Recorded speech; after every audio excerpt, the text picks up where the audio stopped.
ഇപ്പോൾ മുൻ മുഖ്യമന്ത്രി വി.എസ്. അച്യുതാനന്ദൻ്റെ വിലാപയാത്രയുടെ തത്സമയ വിവരണത്തിനിടെയാണ് അരുൺകുമാർ ഉമ്മൻചാണ്ടിയെ ഇകഴ്ത്തി സംസാരിച്ചതായി ആക്ഷേപം ഉയർന്നിരിക്കുന്നത്. വി.എസ്. ഒരു പുണ്യാളനായി ഉയർക്കുകയും മെഴുകുതിരി കത്തിച്ച് ആരെങ്കിലും അത്ഭുതങ്ങൾക്ക് വേണ്ടി പ്രാർത്ഥിക്കുകയോ ഭക്തജന പ്രവാഹമെന്ന സമുദായ പത്രങ്ങൾ വെണ്ടയ്ക്ക നിരത്തുകയോ ഉണ്ടാവില്ല എന്ന പരാമർശം വ്യംഗ്യമായി ഉമ്മൻചാണ്ടിയെ താഴ്ത്തിക്കെട്ടുന്നതാണെന്നാണ് ആരോപണം. മകൻ ചാണ്ടി ഉമ്മൻ എം.എൽ.എ. തന്നെ അരുൺകുമാറിനെതിരെ പോസ്റ്റിട്ടു. അതുകൂടാതെ ഓർത്തഡോക്സ് യാക്കോബായ കത്തോലിക്ക സഭാവിശ്വാസികൾ കല്ലറയിൽ പ്രാർത്ഥിക്കുന്നതിനെ കരിവാരി തേക്കുന്ന പ്രസ്താവനയാണ് അരുൺകുമാർ നടത്തിയതെന്ന് ചിലർ പറയുന്നു.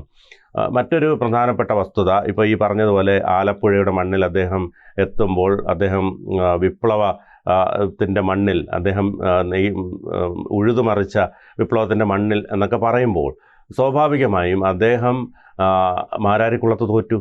അത് ശ്രദ്ധിക്കേണ്ടതാണ്. കാരണം അദ്ദേഹം വിപ്ലവത്തിൻ്റെ മണ്ണ് അവിടെ ഉഴുതുമറിച്ചെങ്കിൽ അദ്ദേഹത്തിന് സ്വന്തം നാട്ടിൽ ജയിക്കാമായിരുന്നു. അത് ഇപ്പോൾ വിമർശനമായിട്ട് പറയുന്നതല്ല. പക്ഷേ ഉമ്മൻചാണ്ടി അങ്ങനെയല്ല. ഉമ്മൻചാണ്ടി എന്നു മുതൽ നിന്നോ അന്നു മുതൽ അവസാനം വരെ അദ്ദേഹം വൻ ഭൂരിപക്ഷത്തിൽ തന്നെ വിജയിച്ചുകൊണ്ടിരുന്നു. ആ മണ്ഡലം അദ്ദേഹം ചേർത്ത് പിടിച്ചു. വി.എസിന് ഇവിടം വിട്ട് മലമ്പുഴയ്ക്ക് ഓടേണ്ടി വന്നു മുഖ്യമന്ത്രി ആവാൻ വേണ്ടി. അപ്പോൾ അങ്ങനെയൊക്കെ കമ്പയർ ചെയ്യുകയാണെങ്കിൽ ഒരുപാട് കമ്പയർ ചെയ്യാൻ ഇഷ്ടംപോലെ സാധനങ്ങളുണ്ട്. അത് വേണ്ട എന്നുള്ളതാണ് അഭിപ്രായം. കാരണം വി.എസിനെ സംബന്ധിച്ചിടത്തോളം വി.എസ്. ആരായിരുന്നു എന്ന് അദ്ദേഹത്തിൻ്റെ അന്തിമോപചാരം അർപ്പിക്കാത്തുന്ന ജനങ്ങളുടെ സ്നേഹവും കണ്ണുനീരും അവരുടെ പൊട്ടിക്കരച്ചിലൊക്കെ കാണുമ്പോൾ നമുക്ക് മനസ്സിലാവും. പക്ഷേ അതിനെ കമ്പയർ ചെയ്യുക എന്ന് പറഞ്ഞാൽ ഉമ്മൻചാണ്ടിയായിട്ട് കമ്പയർ ചെയ്യാൻ യാതൊരു തരത്തിലും അത് അംഗീകരിക്കാൻ കഴിയില്ല. ഉമ്മൻചാണ്ടിക്ക് ഉമ്മൻചാണ്ടിയുടേതായ പ്രത്യേകതകളുണ്ട്. അദ്ദേഹം ഒരു ജനങ്ങളുടെ ഒരു മുഖ്യമന്ത്രിയായിരുന്നു. അദ്ദേഹം ആർക്കും എപ്പോഴും സമീപിക്കാവുന്ന ആളായിരുന്നു. അദ്ദേഹത്തിനെ പുണ്യവാളനാക്കുകയോ അല്ലെങ്കിൽ മെഴുകുതിരി കത്തിക്കുകയോ ചെയ്യുന്നതൊക്കെ അവരുടെ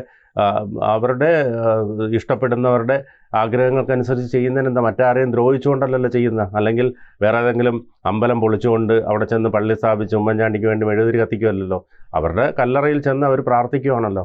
അപ്പോൾ അതിനൊക്കെ ഇങ്ങനെ പറയുമ്പോൾ ഇത് കുറേ കമ്മ്യൂണിസ്റ്റുകാരുടെ പ്രീതി പിടിച്ചു പറ്റാൻ വേണ്ടി നടത്തുന്ന ചില ഗിമിക്കുകളായിട്ട് എനിക്ക് തോന്നുന്നുള്ളൂ. കൂടുതൽ വാർത്തകളും വിശേഷങ്ങളും നിങ്ങളിലേക്ക് എത്താൻ ABC മലയാളം സബ്സ്ക്രൈബ് ചെയ്യുക, ബെൽ ബട്ടണും അമർത്തുക.